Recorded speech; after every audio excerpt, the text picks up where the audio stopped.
Hello friends, welcome to our YouTube channel study with diamond. Friends, आज हम लेकर आए हैं क्लास 10th सोशल साइंस के 20 ऐसे महत्वपूर्ण क्वेश्चन जो आपके आने वाले बोर्ड एग्जाम के लिए काफ़ी इंपॉर्टेंट होगा। तो आइए फ्रेंड्स, हम एक एक क्वेश्चन को डिटेल में देखेंगे। मेरा फर्स्ट क्वेश्चन है, हम शुरुआत करते हैं। मेरा फर्स्ट क्वेश्चन है, हिंद चीन में कौन सा राष्ट्र शामिल नहीं है? आपका ऑप्शन है वियतनाम, लाओस, चीन और कंबोडिया। तो इसका करेक्ट आंसर हो जाएगा चीन। हिंद चीन में चीन शामिल नहीं है। तो नेक्स्ट क्वेश्चन की ओर हम बढ़ते हैं। वियना कांग्रेस कब हुआ था? वियना कांग्रेस का सम्मेलन आप सब जानते हैं सितंबर 1814 से जून 1815 तक हुआ था।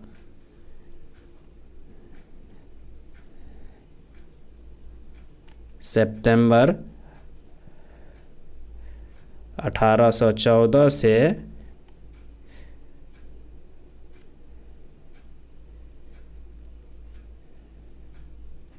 जून 1815 तक वियना कांग्रेस हुआ था, जिसमें यूरोपीय देश के राजनीतिक राजदूतों का सम्मेलन था। तो ठीक है फ्रेंड्स, अब हम नेक्स्ट क्वेश्चन की ओर चलते हैं।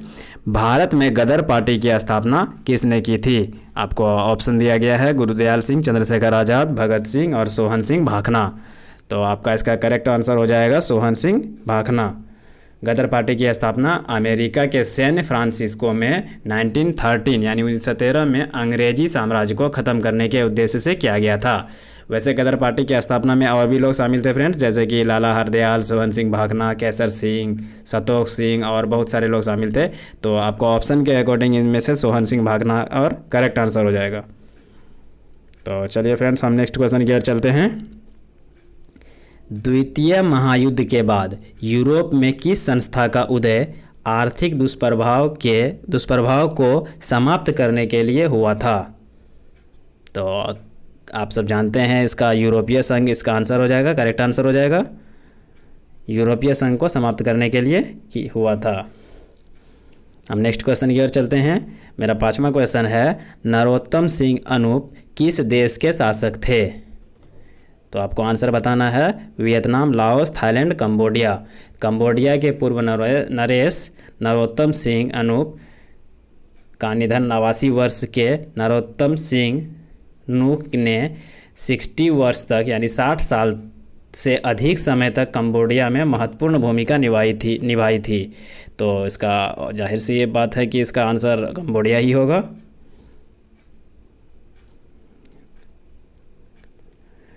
हम नेक्स्ट क्वेश्चन की ओर चलते हैं। वाष्प चलित इंजन का आविष्कार किसने किया था? वाष्प चलित इंजन का आविष्कार किसने किया था? तो इसका करेक्ट आंसर हो जाएगा जॉर्ज स्टीफन ने किया था। हम सातवें क्वेश्चन की ओर चलते हैं। नेक्स्ट क्वेश्चन है मेरा, Tata iron and steel company की स्थापना कब की गई थी? तो आपको आंसर बताना है 1854, 1907, 1915 और 1923 में। टाटा स्टील अर्थात टिस्को के नाम से जाने जाने वाली कंपनी यह भारत की प्रमुख इस्पात कंपनी थी। जमशेदपुर स्थित इस कारखाने की स्थापना सन 1907 में की गई थी। यह दुनिया की 5वीं सबसे बड़ी इस्पात कंपनी थी। तो इसका करेक्ट आंसर हो जाएगा 1907, जो कि ऑप्शन नंबर बी में है। अब हम नेक्स्ट क्वेश्चन की ओर चलते हैं। सबसे आसान क्वेश्चन है मेरे ख्याल से, गोलघर कहाँ स्थित है? तो आप सब जानते हैं, बिहार के बच्चे को तो बताना ही नहीं होगा कि गोलघर पटना में है। ठीक है फ्रेंड्स, अब हम नेक्स्ट क्वेश्चन की ओर चलते हैं। किस अमेरिकी राष्ट्रपति ने न्यूज डील लागू की? आपको अमेरिकी राष्ट्रपति का नाम बताना है जिन्होंने न्यूज डील लागू की थी।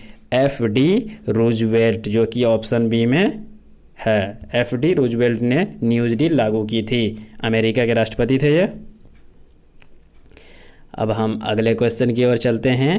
नेपोलियन संहिता किस वर्ष लागू की गई? नेपोलियन संहिता किस वर्ष लागू की गई? तो इसमें आपका करेक्ट आंसर हो जाएगा 1804 में। इसे नेपोलियन में ही लागू कराया गया था। नेक्स्ट क्वेश्चन की ओर चलते हैं। फ्रैंकफर्ट संधि कब हुई थी? फ्रैंकफर्ट संधि कब हुई थी? फ्रैंकफर्ट संधि फ्रांस और पर्सा राज्य के बीच 10 मई 1871 में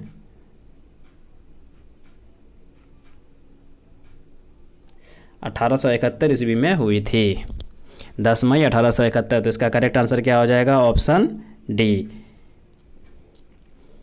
नेक्स्ट क्वेश्चन की ओर चलते हैं।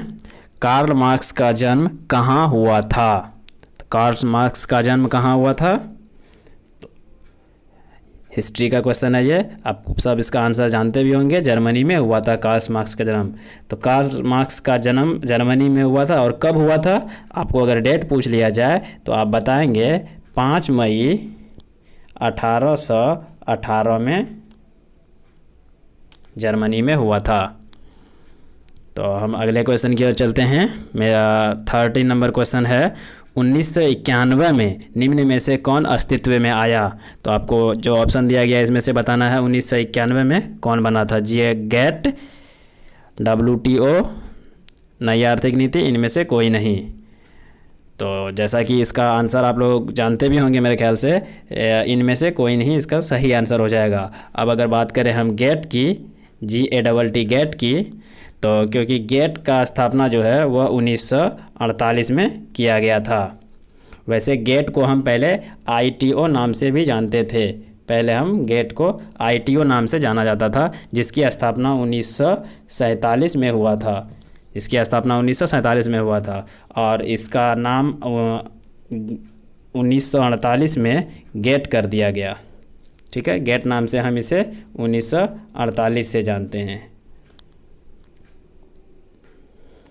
अगर हम बात करें WTO यानी कि विश्व व्यापार संगठन, विश्व व्यापार संगठन, ठीक है फ्रेंड्स, तो इसका स्थापना कब हुआ था? इसका स्थापना हुआ था 1995 यानी कि 1995 में। गेट के जगह पर ही, गेट के स्थान पर ही इसका स्थापना किया गया था, विश्व व्यापार संगठन। अब अगर नेक्स्ट ऑप्शन यानी नई आर्थिक नीति, इसकी बात करें तो नई आर्थिक नीति जिसकी स्थापना रूस में लेनिन के साम्यवादी व्यवस्था में परिवर्तन लाने और पूंजीवाद व्यवस्था को लौटाने के उद्देश्य से सन 1920-21 में किया गया। तो आपको क्वेश्चन में क्या पूछा गया था? 1991 में। तो इस तरह से आप सब देख लिए तीनों ऑप्शन में से, तो 1991 के अनुसार तो कोई ऑप्शन नहीं है, तो इसका आंसर हो जाएगा ऑप्शन डी, इनमें से कोई नहीं। अब हम नेक्स्ट क्वेश्चन की ओर चलते हैं।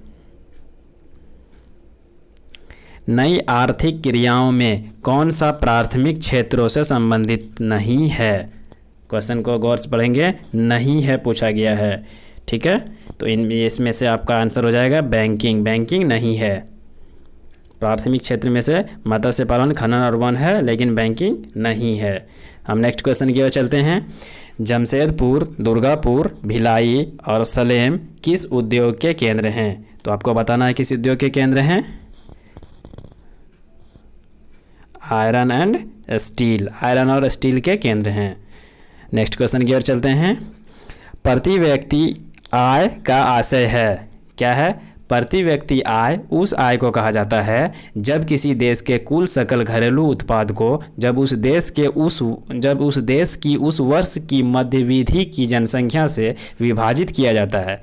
यह हमें उस देश के निवासियों को प्राप्त होने वाली औसत आय की मौद्रिक जानकारी देता है। इसे हम प्रति व्यक्ति आय का आशय बोलते हैं। तो इसका करेक्ट आंसर हो जाएगा ऑप्शन बी, औसत आय।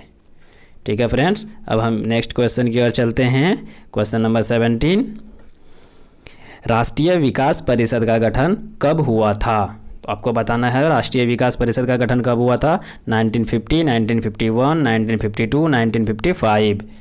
तो आप जानते भी हैं योजना के निर्माण में राज्यों को भागीदारी होनी चाहिए। इसी विचार को स्वीकार करते हुए सरकार के प्रस्ताव द्वारा 6 अगस्त 1952 को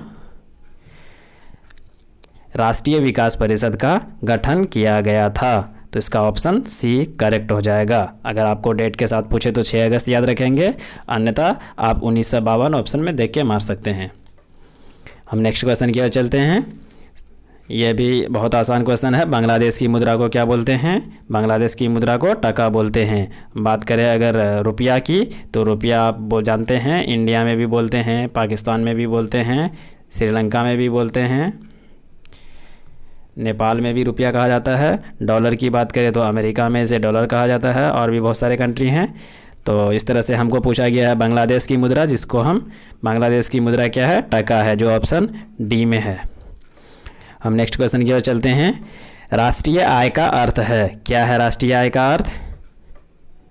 किसी भी राष्ट्र की अर्थव्यवस्था द्वारा पूरे वर्ष में उत्पादित वस्तुओं और सेवाओं के शुद्ध मूल्य योग को राष्ट्रीय आय कहते हैं। तो इस तरह से आपका आंसर हो जाएगा उत्पादन के साधन की आय, उत्पादन के साधन की आय, यानी कि आपका ऑप्शन डी करेक्ट आंसर हो जाएगा। ठीक है फ्रेंड्स, यहाँ तक क्लियर है। अब हम नेक्स्ट क्वेश्चन और अंतिम क्वेश्चन की ओर चलते हैं। भारत में उपभोक्ता संरक्षण कानून कब लागू हुआ? तो आप जानते भी हैं कि उपभोक्ता अधिनियम जो आया था वह 1986 में आया था। उपभोक्ता संरक्षण अधिनियम 1986 में आया था। तो यहाँ तक आपको क्लियर है फ्रेंड्स? इसका करेक्ट आंसर हो जाएगा 1986। Thanks for watching friends. अगर आपको वीडियो अच्छा लगा है तो आप एक लाइक करें, और आप कमेंट में बताएं इनमें से आप कितने का जवाब जानते थे, और अपने दोस्तों के साथ शेयर करें। फ्रेंड्स, अगर आप हमारे यूट्यूब चैनल पर नए हैं तो हमारे चैनल को सब्सक्राइब करें और बेल का आइकन दबा दें, ताकि हर रोज़ आने वाली वीडियो आप तक जल्दी पहुँचे। Thanks for watching. अब हम अगले वीडियो में फिर मिलेंगे फ्रेंड्स, किसी और नए टॉपिक के साथ। तब तक के लिए जय हिंद।